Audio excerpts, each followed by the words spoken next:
शिक्षा मित्र एकता जिंदाबाद जिंदाबाद जिंदाबाद। हमारी मांगे पूरी हो चाहे जो मजबूरी हो, हमारी मांगे पूरी हो चाहे जो मजबूरी हो। मजबूरी एक बहाना है जिसको हमने जाना है। नारी शक्ति जिंदाबाद जिंदाबाद जिंदाबाद। उमा दीदी संघर्ष करो, हम तुम्हारे साथ हैं। उमा दीदी संघर्ष करो, हम तुम्हारे साथ हैं। जुल्मी जितना जुल्म करेगा, सत्ता के गलियारों में जुल्मी जितना जुल्म करेगा, सत्ता के गलियारों में। जुल्मी कब तक जुल्म करेगा। सत्ता के गलियारों में। फूल नहीं चिंगारी है, ये भारत की नारी है। फूल नहीं चिंगारी है, ये भारत की नारी है। याचना नहीं अब रण होगा, संग्राम महाभीषण होगा, याचना नहीं अब रण होगा। संग्राम महाभीषण होगा। जो संघर्ष काल से भाग गया, वो माई का लाल नहीं, जो संघर्ष काल से भाग गया, वो माई का लाल नहीं। फूल नहीं चिंगारी है, ये भारत की नारी है। फूल नहीं चिंगारी है। ये भारत की नारी है। रोजी रोटी दे न सके जो, वो सरकार निकम्मी है। रोजी रोटी दे न सके जो, वो सरकार निकम्मी है। जो सरकार निकम्मी है, वो सरकार बदलनी है। जो सरकार निकम्मी है। वो सरकार बदलनी है। तख्त बदल दो, ताज बदल दो, बेईमानों का राज बदल दो। तख्त बदल दो, ताज बदल दो। बेईमानों का राज बदल दो। उत्तर प्रदेश के सम्मानित शिक्षा मित्र भाई बहनों, लगातार हमारी बड़ी बहन उत्तर प्रदेश की इस तानाशाही सरकार से अपने पेट की रोटी के लिए आपकी जायज मांगों को लेकर के अनवरत इको गार्डन में 280 दिनों से इस सरकार से अनुनय विनय कर रही थी। इसी क्रम में जब 18 मई से हमारा धरना इको गार्डन में लगा, उसके बाद से 101 ब्राह्मणों ने अपने जनेऊ का परित्याग किया और इस सरकार को बताने का कार्य किया कि कहा जाता है कि ये सरकार जो है सवर्णों की सरकार है, ब्राह्मणों की सरकार है। तो एक से एक ब्राह्मणों ने अपने जनेऊ का परित्याग करके उत्तर प्रदेश की सरकार को बताने का कार्य किया कि उत्तर प्रदेश का ब्राह्मण समुदाय भी 1,72,000 परिवार में है और क्षत्रिय समाज भी है। ये संदेश दिया गया 101 ब्राह्मणों के जनेऊ परित्याग से।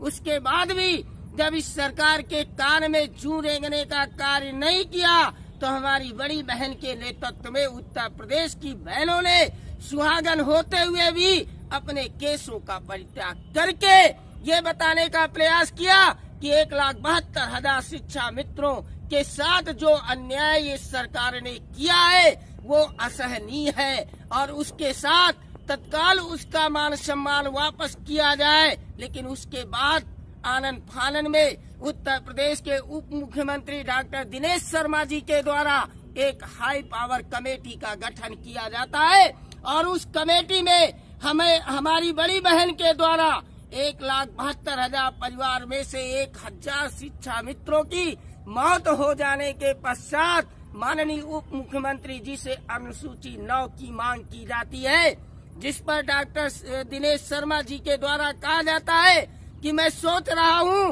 कि आपके घरों में खुशियां होली के पहले दी जाए। उस पे हमारी बड़ी बहन के द्वारा कहा जाता है, माननीय मुख्यमंत्री जी अगर आप खुशियां देना ही चाहते हैं तो दीपावली के पहले दे दीजिए। उत्तर प्रदेश का 1,72,000 शिक्षा मित्र आपका जीवन भर ऋणी रहेगा।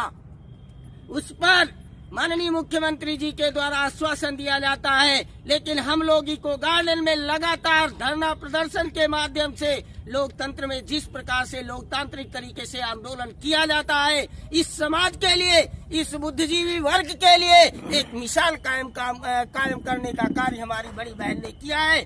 उत्तर प्रदेश के सांसद और विधायकों को इससे सबक लेना चाहिए कि लोकतंत्र में किसी भी सरकारी संपत्ति को बगैर नुकसान पहुंचाए अपने पेट की रोटी के लिए एक बेटी इस जंगल में बैठी हुई लगातार 280 दिनों से माननीय मुख्यमंत्री जी से अपनी पीड़ा को बयां कर रही थी। लेकिन इस सरकार में बैठे हुए अपराधी प्रवृत्ति के नेता और विधायक सांसद जिन्हें हमने अपने क्षेत्र से चुनकर भेजा है, उनके द्वारा माननीय मुख्यमंत्री जी तक हमारी बातों को नहीं पहुंचाया जा रहा था। इसी क्रम में हमने अभी 18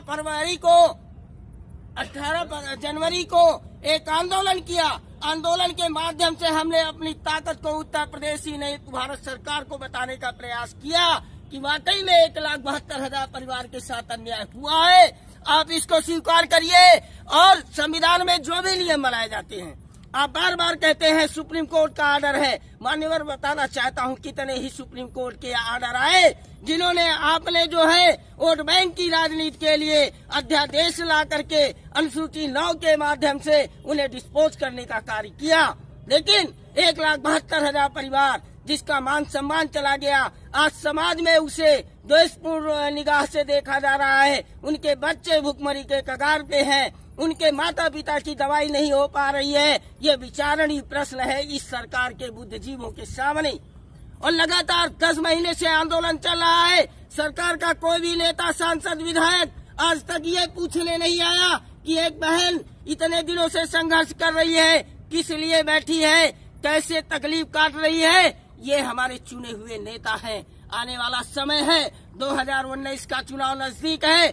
आप मेरे दरवाजे आएंगे, घर घर जाएंगे। एक सवाल मैं भी आपसे करूंगा कि आपकी योग्यता क्या है, आपने कौन सी पात्रता परीक्षा उत्तीर्ण की है।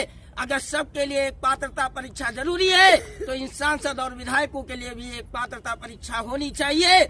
आप लगातार अपना वेतन बढ़ाते जा रहे हैं और उत्तर प्रदेश का 1,72,000 शिक्षा मित्र जिसने अपने जीवन का अमूल्य समय इस प्राथमिक शिक्षा को देने का कार्य किया है, उसके लिए आपके कोष में पैसा नहीं है। ये कितनी शर्म की बात है। कितना पैसा ये भ्रष्ट नेता अनर्गल कामों में खर्च कर रहे हैं। कितनी लग्जरी गाड़ियां लगा दी जा रही है। उन पे पैसा खर्च करने का पैसा है आपके पास, लेकिन 1,72,000 आदमी, शिक्षा मित्र, बहने, भाई, लड़के, बच्चे, पूरा परिवार मर रहा है, उसके लिए आप कुछ नहीं कर सकते हैं। इसी के सापेक्ष में हमारी बड़ी बहन ने एक आंदोलन का बिगुल फूंक दिया है। आने वाली 20 फरवरी को हम उत्तर प्रदेश की विधानसभा के सामने शक्ति प्रदर्शन करने के लिए तैयार हो बैठे हैं। और हमारी रणनीति है, जो हमारे इस देश के बहादुर जवान शहीद हुए हैं, पहले हम कैंडल मार्च के द्वारा उन्हें श्रद्धांजलि देंगे। उसके बाद इस उत्तर प्रदेश की सरकार के सामने आंदोलन का बिगुल फूकेंगे।